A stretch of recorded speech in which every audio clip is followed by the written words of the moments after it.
9.11을 맞은 미 곳곳에서는 테러 희생자들을 기리기 위한 추모 행렬이 이어졌습니다. 박근혜 대통령이 오는 25일 뉴욕을 방문할 예정입니다.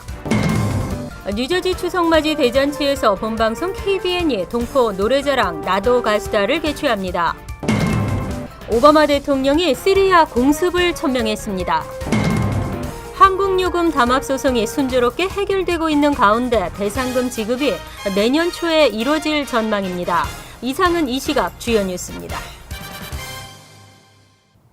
여러분 안녕하십니까? KBN 뉴스입니다. 오늘 아침부터 9.11 테러 희생자들을 기리기 위한 추모 행렬이 미 전국에서 이어졌습니다. 워싱턴에서는 오바마 대통령이 백악관 앞에서 시민들과 묵념의 시간을 가졌습니다. 사람들은 소중한 가족과 친구를 잃었다며 그날의 아픔을 절대 잊지 말자고 당부했습니다. 박민기 기자가 보도합니다. 항상 수많은 인파로 시끌벅적하던 뉴욕 맨해튼. 하지만 웬일인지 오늘은 도시 전체가 고요합니다. 2001년 9월 11일에 발생한 테러로 인한 사망자들을 추모하기 위해서입니다. 2001년 비행기가 세계무역센터에 충돌했던 시간인 오전 8시 46분과 9시 3분에 뉴욕 시민들은 희생자와 순직한 경찰, 소방관을 기억하며 묵념의 시간을 가졌습니다. 같은 시각 워싱턴 백악관 앞에서는 오바마 대통령이 미셸 오바마와 함께 사망자들을 추모했습니다. 9.11 테러 희생자 추모 행렬은 뉴저지에서도 이어졌습니다. 한 손에 성조기를 든 사람들이 팰리세이즈 파괴 조성 중인 9.11 테러 기념비 앞으로 모여듭니다. In our own somewhat small way, we here in Palisades Park are joining in with other Americans all over this wonderful country of ours to pay tribute to not only those whose lives were lost in the brutal attack of the World Trade Center, but also remember and honor the many firefighters, police officers, emergency personnel, and first responders who helped in every way possible on that frightful day. 오늘 추모식에는 테러 당시 인명구조를 위해 투입됐다 돌아오지 못한 경찰과 소방관들의 동료들도 참석해 의미를 더했습니다. 미국 역사에서 아주 슬프고 큰일이었잖아요. 그러니까 매년마다 이렇게 돌아가신 분들 그리고 First Responder, Emergency Personnel 그때 일하셨던 분들을 이렇게 기억하는 게 옳다고 생각합니다. 매년 9월 11일이 되면 9.11 테러 희생자들을 기억하기 위한 추모식을 거행합니다. 애써 밝은 표정을 지어보려 하지만 눈물이 흐르는 것은 감출 수가 없습니다. 테러가 발생한 지 13년이 지났지만 가족과 친구를 잃은 사람들의 얼굴엔 아직도 그날의 기억이 생생합니다. KBN 뉴스 박민기입니다. 뉴욕 총영사관은 오늘 기자회견을 갖고 박근혜 대통령이 유엔 총회와 기후 정상회의 등을 참석하기 위해 뉴욕을 방문할 예정이라고 밝혔습니다. 하지만 이번 박 대통령 방문 일정에는 동포 간담회가 따로 계획되어 있지 않습니다. 금홍기 기자입니다. 박근혜 대통령은 오는 25일부터 29일까지 3박 4일의 일정으로 제69차 유엔 총회, 안보리 정상급 회의 등 국제회의에 참석차 뉴욕을 방문합니다. 박 대통령은 유엔 총회 기조연설을 통해 국제평화와 안보, 인권 증진, 경제사회 개발 등 유엔의 3대 임무 분야에 대한민국의 기여 의지를 밝힐 계획입니다. 또 박 대통령은 한반도 신뢰 프로세스를 통한 한반도 평화통일, 영내 국가 간 신뢰 증진을 통한 동북아 평화협력 구상의 구현 등에 대해 국제사회의 이해와 지지를 확대시킬 예정입니다.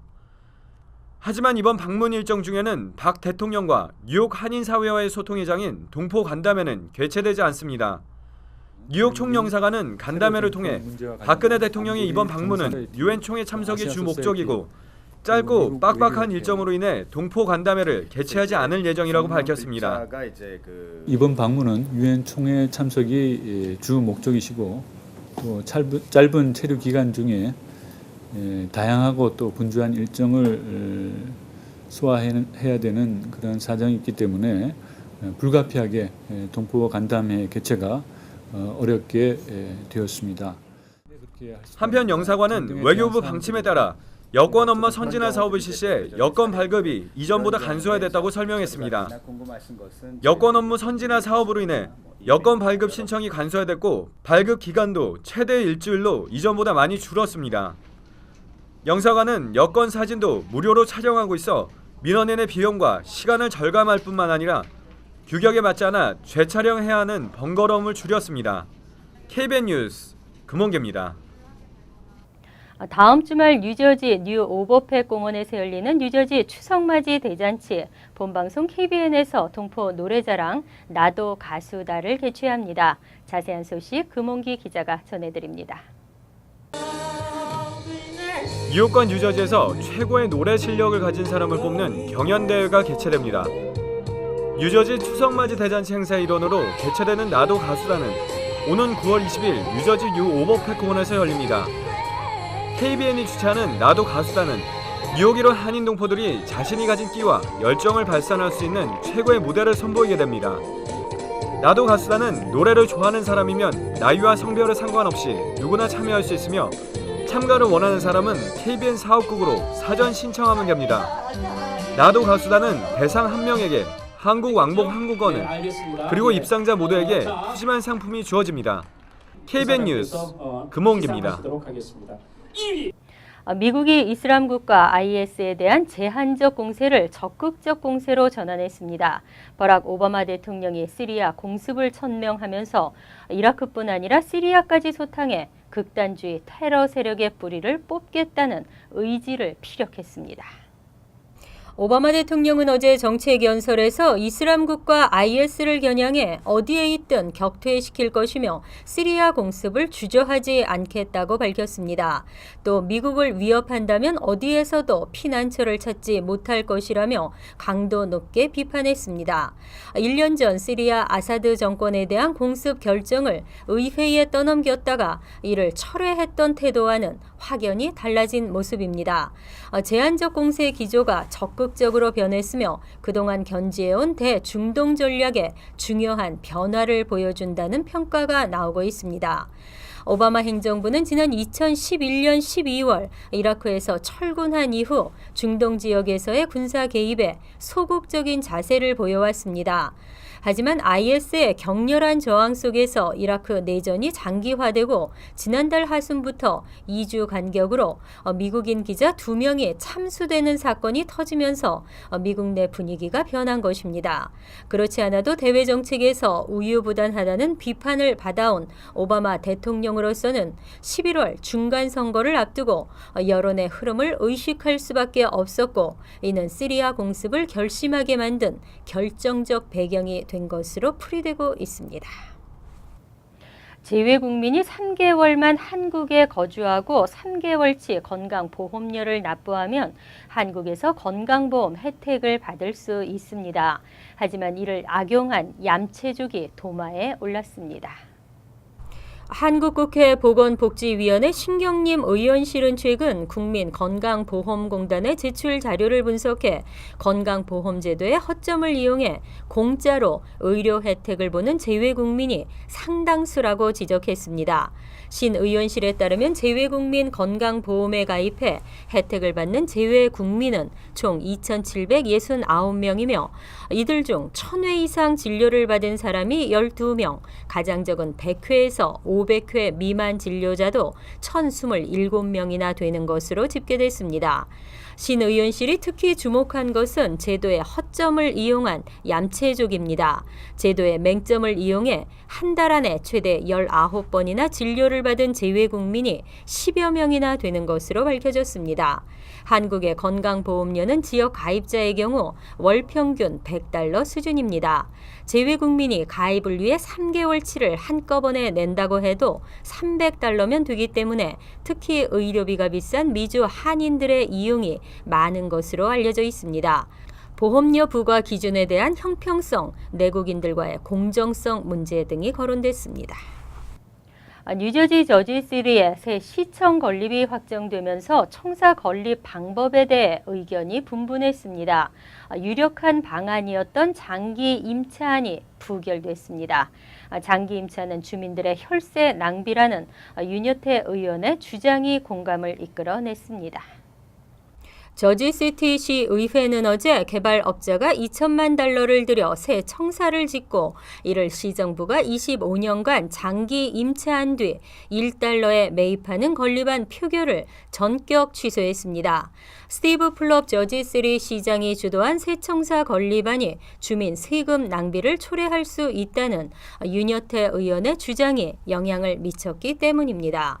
저지시티 정부는 공무원 사무실 부족과 빈곤지역 경제 활성화 등을 위해 마틴 루터킹 드라이브에 6만 스퀘어핏 규모의 새 청사 건설을 추진하고 있습니다. 하지만 윤 의원은 지난달 26일 주민공청회를 열고 임대 방식이 아닌 시정부가 개발 자금을 마련해 청사를 짓자는 개발안을 주장했습니다. 그는 임대 방식을 선택하면 향후 25년간 총 4,500만 달러를 임차 비용으로 지출해야 한다며 그러나 시정부가 건물을 직접 짓게 되면 건설 비용은 1,500만 달러로 무려 3천만 달러의 세금을 절약할 수 있다고 밝혔습니다. 당초 9명의 시의원 가운데 7명의 찬성 입장을 밝혀 기존 개발안 통과가 유력했지만 혈세 낭비라는 지적을 시의회가 간과할 수 없었다는 것이 윤 의원의 설명입니다. 항공요금 담합 집단 소송이 순조롭게 해결되고 있습니다. 이에 따라 배상금 지급도 당초 예상보다 빨라질 것으로 보이는데요. 내년 초까지는 이루어질 전망입니다. 대한항공과 아시아나항공의 미주노선 요금 담합에 대한 집단소송 대리인 공식 홈페이지는 최근 지난 연말 법원의 승인을 받은 합의안에 대해 제기됐던 2건의 항소 문제가 순조롭게 해결됐다고 밝혔습니다. 지난 7월 연방법원 캘리포니아 중부지법에 제임스 오테로 판사가 승인한 배상금 합의 내용에 대해 이의를 제기하는 항소가 2건 제기됐고 재판의 첫 단계인 브리핑이 같은 달 시작됨에 따라 배상금 지급이 길게는 몇 년이 걸릴 수도 있는 것으로 알려졌었습니다. 하지만 최근 항소 문제가 해결됨에 따라 소송 대리인이 현재 각 배상금 청구서 검증 작업에 착수한 상태입니다. 소송 대리인 측은 청구서 검증 과정에서 증빙 자료가 추가로 요구될 경우 신청 당사자에게 연락을 취할 수 있다고 전했습니다. 또 검증 절차는 올해 안이나 늦어도 내년 초에는 종료될 것으로 전망했으며 검증 절차가 종료되는 즉시 각 신청자들에게 배상금 체크나 쿠폰이 우편으로 배달될 것이라고 밝혔습니다.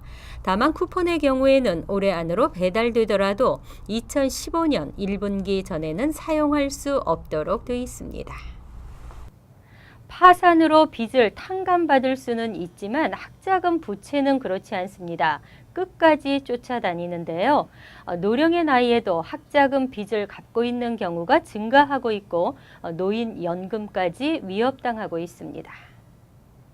노인층의 학자금 융자 부채 총액이 크게 증가하고 있습니다. 지난 2005년 28억 달러에서 2013년에는 182억 달러로 크게 증가했습니다. AP통신은 어제 연방회계감사국 자료를 인용해 지난 2010년 65세부터 74세 가운데 여전히 학자금 부채를 갚고 있는 사람이 4%에 달한다고 보도했습니다. 지난 2004년의 경우 1%에 비해 크게 늘어난 수치입니다. CNN 머니의 최근 보도에 따르면 2013년 말 현재 대학 학자금을 갚지 못해 사회보장연금을 압류당한 이들은 모두 15만 6천 명에 달하는 것으로 나타났습니다. 경기 침체 이전인 2006년 4만 7,500명보다 3배 이상 늘었습니다. 전미학생연합 측은 압류까지는 아니더라도 학자금을 갚지 못해 압류 절차를 밟겠다는 통지서를 받은 이들도 지난해 말 현재 1,000명에 달한다고 밝혔습니다. 이는 2012년에는 200건이었습니다. 5배 이상이나 증가한 수치입니다. 갈수록 학자금 융자 부채 체납에 따른 사회보장연금 압류 사례가 늘고 있습니다. 한편 연방정부는 학자금 융자 체납과 관련해 지난 1년간 사회보장연금 가압류로 1억 5천만 달러를 회수했습니다. 뻥뻥 뚫리는 개인 신용정보, 사이버 테러가 소비자들을 불안하게 하고 있습니다. 타깃에 이어 홈디포까지 대량 개인정보 유출 사건이 터졌는데요. 지난 5월 해킹당한 이베이의 비밀번호를 바꾸지 않은 한인들의 피해 사례가 속출하고 있습니다. 미 최대 전자상거래 사이트 이베이의 1억 4,500만 회원 정보 데이터베이스가 지난 5월 해킹된 후 비밀번호를 변경하지 않은 한인들의 피해가 속출하고 있습니다. 피해를 입은 한인들은 이베이 측이 패스워드 변경 요청을 했는데도 동일한 암호를 사용하는 경우입니다.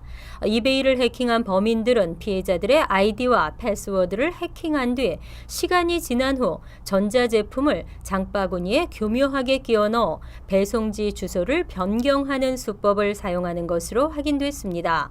이베이 고객센터 측은 고객의 신용카드 정보와 페이팔 금융 정보가 암호화된 형태로 보관되기 때문에 실질적인 피해는 아직 없지만 이베이 패스워드와 동일한 암호를 다른 사이트에서도 사용한다면 해커들이 빼낸 정보를 이용해 다른 사이트에 로그인할 수 있어 명의를 도용할 수 있다고 경고했습니다. 전문가들은 이러한 피해를 막기 위해 패스워드를 자주 바꾸고 비밀번호는 재설정할 것, 해킹당한 웹사이트는 탈퇴하고 다시 가입할 것 등을 권했습니다. 이상으로 KBN 뉴스를 마칩니다. KBN과 함께 즐거운 저녁 되시기 바랍니다.